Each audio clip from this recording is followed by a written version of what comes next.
Voilà, mademoiselle, monsieur, bienvenue à Metro News. Voici les principaux titres qui seront développés aujourd'hui. Interpellation du Premier ministre Jack-Guy Lafontan. 16 députés, pour la plupart des membres de l'opposition, ont interpellé le chef du gouvernement à qui ils reprochent de graves violations de la Constitution et de la loi de finances 2017-2018, entre autres. Des députés du groupe majoritaire à la Chambre basse estiment que l'interpellation du Premier ministre n'était pas nécessaire. Haïti se prépare à recevoir 90 millions de dollars d'appui d'aide budgétaire. L'annonce en a été faite ce mercredi par le ministre de la Communication, Guilhercé Delva. Metro News vous est apporté par HeyTrack, l'esprit bâtisseur. Mobile 1, c'est plus qu'un lubrifiant. C'est le mélange parfait de plusieurs huiles qui se transforment en molécules pour vous permettre d'aller plus loin, beaucoup plus loin qu'avant. C'est l'évolution de votre moteur. Choisissez les lubrifiants mobiles. Ici, vit l'énergie. 16 députés, pour la plupart membres de l'opposition, ont interpellé le Premier ministre Jack-Guy Lafontan. Dans une correspondance adressée hier au président de la Chambre basse, Guy Baudot, les 16 députés ont motivé leur décision par la nécessité pour le chef du gouvernement de fournir des explications sur le non-respect de certains engagements. Depuis 2 semaines, le conflit est ouvert entre le Premier ministre et ce groupe d'élus. Ils avaient, la semaine écoulée, sommé le Premier ministre de soumettre tous les dossiers des 5 nouveaux ministres. La majorité des députés interpellateurs, à l'image de l'ex-commissaire du gouvernement Joseph Manès-Louis de Famille-Lavalas, sont des opposants farouches au gouvernement. Les autres députés interpellateurs sont Jean-Robert Bossé, Deus Deronet, Sinal Bertrand, Garnier Wickelson, Reynald Exantus, Jean-Marcel Luméran, Roger Millien, Claude Guillaume, Apollon Haenel, Abel Descollines, Alcide André, Julien Féquière, Baudelaire Noël-Saint, Jean Gabriel et Smith Romuald. Il reproche au Premier ministre de graves violations de la Constitution et de la loi de finances 2017-2018. Il critique également des cas flagrants de corruption au sein du gouvernement. Les députés interpellateurs accusent M. Lafontan de n'avoir pas respecté la politique générale qu'il avait soumise aux parlementaires. Ils font référence à la Constitution et au règlement intérieur de la Chambre des députés pour justifier leur démarche. L'un des signataires de la demande d'interpellation du Premier ministre, le député Abel Descollines, fait valoir que Jack-Guy Lafontan n'a pas obtenu les résultats escomptés, notamment dans le domaine de la sécurité. Il doit être remplacé par quelqu'un de plus compétent, affirme l'élu de Mirebalais. Maintenant, nous sommes à plus d'1 an de l'exercice de M. Jack-Guy Lafontan à la primature, à la tête du gouvernement. La situation est un peu plus catastrophique.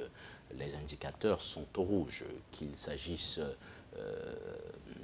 sur le plan social, sur le plan de la sécurité. Parlons de la sécurité, puisque comme Premier ministre, M. Jack-Guy Lafontan est le président du CSPN. Wendell Théodore, la police n'a jamais été aussi démoralisée, la police n'a jamais été aussi inéquipée, alors que l'insécurité fait rage à travers le pays. N'en déplaise au Premier ministre Jack-Guy Lafontan qui déclare péremptoirement que Haïti n'a pas d'insécurité. Alors que dans une période récente, on a vu ce qui s'est passé dans la localité Grand Ravine. Voilà, la mort des policiers, des citoyens, la disparition de ce journaliste, ce qui s'est passé dans le nord au Cap-Haïtien lors de la présentation de ce rapport Petro-Caribé par les sénateurs Yuri Latortue, Jacques Sauvejean, bref, et l'attaque même contre le cortège du président de la République l'année dernière à La Cayenne. Donc, ce qui prouve qu'il y a malheureusement une situation d'insécurité généralisée dans ce pays.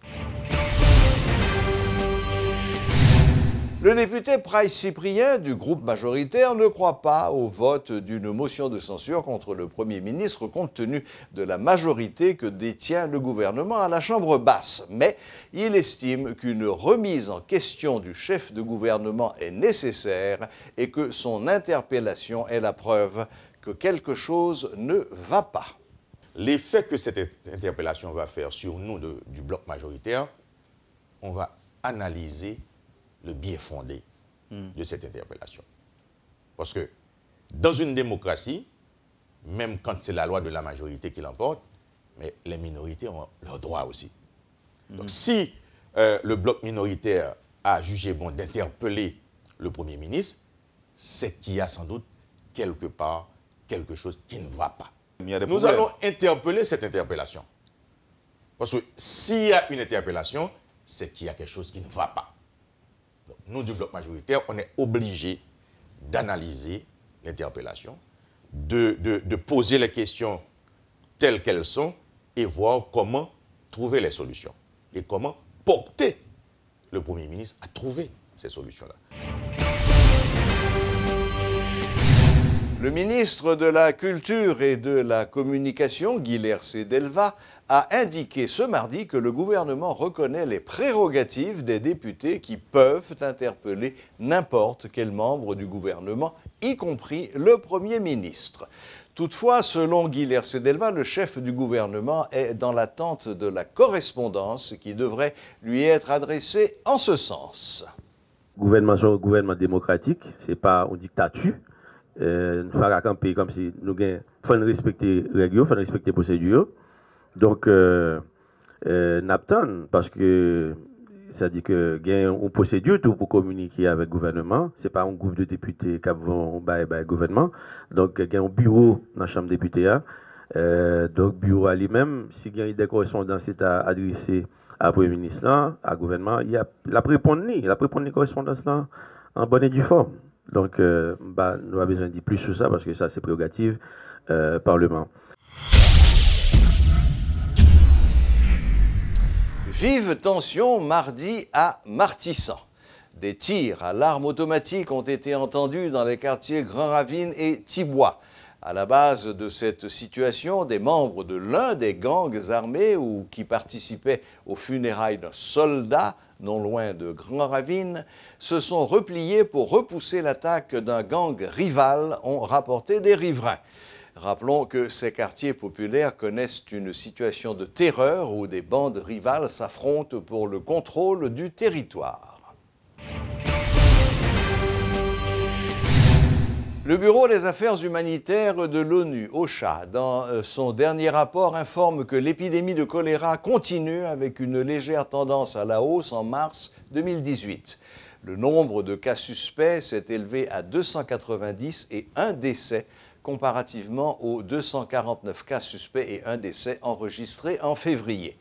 De janvier à mars 2018, le taux d'incidence était de 0,08%, ce qui représente une diminution par rapport à la même période en 2017 où le taux d'incidence était de 0,37%. L'épidémie continue de se concentrer dans son bassin habituel, les départements les plus touchés restant l'Ouest, le Centre et l'Artibonite. L'Ouest, qui concentre environ 40% de la population, a enregistré 137 cas, le Centre 63 et l'Artibonite 41. Cependant, les récentes remontées des cas dans le Nord et le Nord-Ouest rappellent que la vulnérabilité au choléra reste forte sur l'ensemble du territoire national.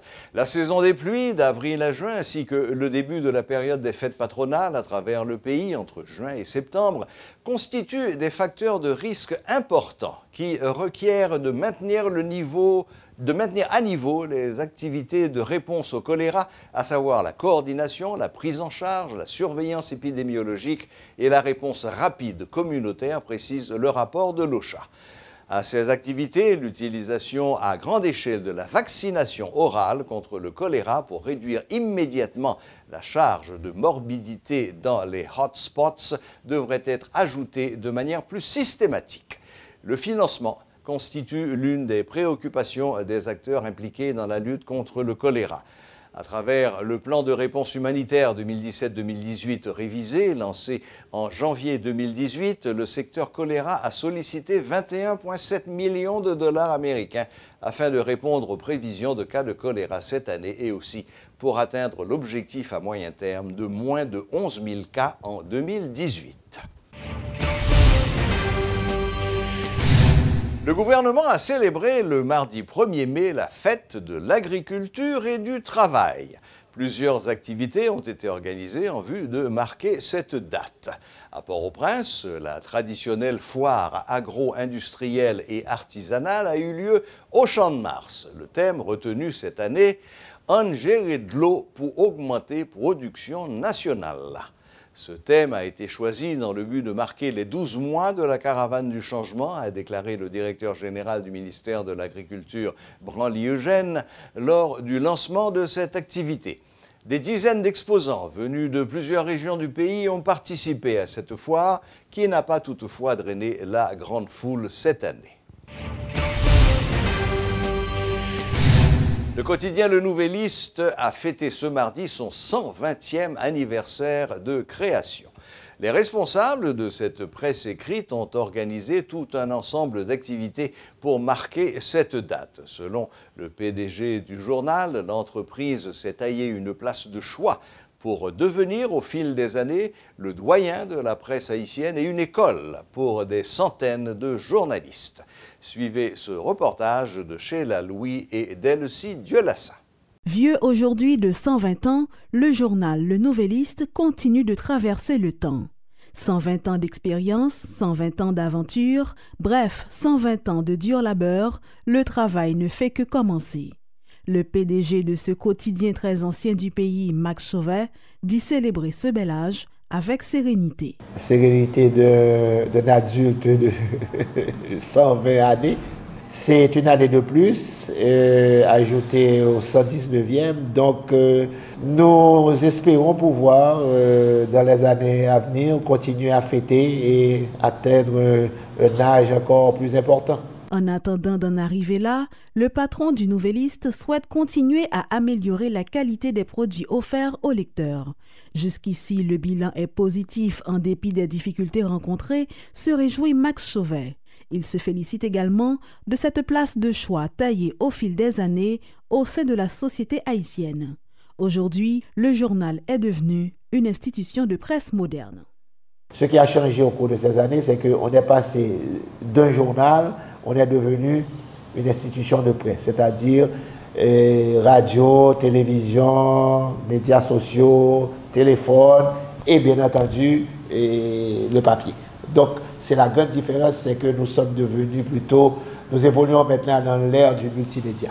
De nouvelles données, de nouvelles perspectives, de nouvelles visions pour les années à venir, rien que pour continuer à travailler en vue de satisfaire ces milliers d'abonnés. Dans l'intervalle, le responsable du quotidien plus que centenaire en profite pour lancer un message à l'occasion de la Journée mondiale de la liberté de la presse ce 3 mai. Continuons à défendre cette liberté d'expression, mais ça se fait de différentes manières. Et une des manières, c'est de se montrer crédible. C'est-à-dire que moi, je souhaite que nos médias continuent à travailler pour être de plus en plus professionnels, de plus en plus crédibles, de façon à répondre aux attentes de la population. Et toujours dans le cadre de la célébration des 120 ans du doyen de la presse haïtienne, une journée porte ouverte sera organisée ce 3 mai au local du journal. Elle sera marquée par une exposition en mémoire du photojournaliste Vladimir Le Gagneur, disparu à Grand Ravine depuis le 14 mars dernier. Merci Rudy. Voilà, la boucle est bouclée. Merci de votre fidélité et à la prochaine, même heure, même chaîne.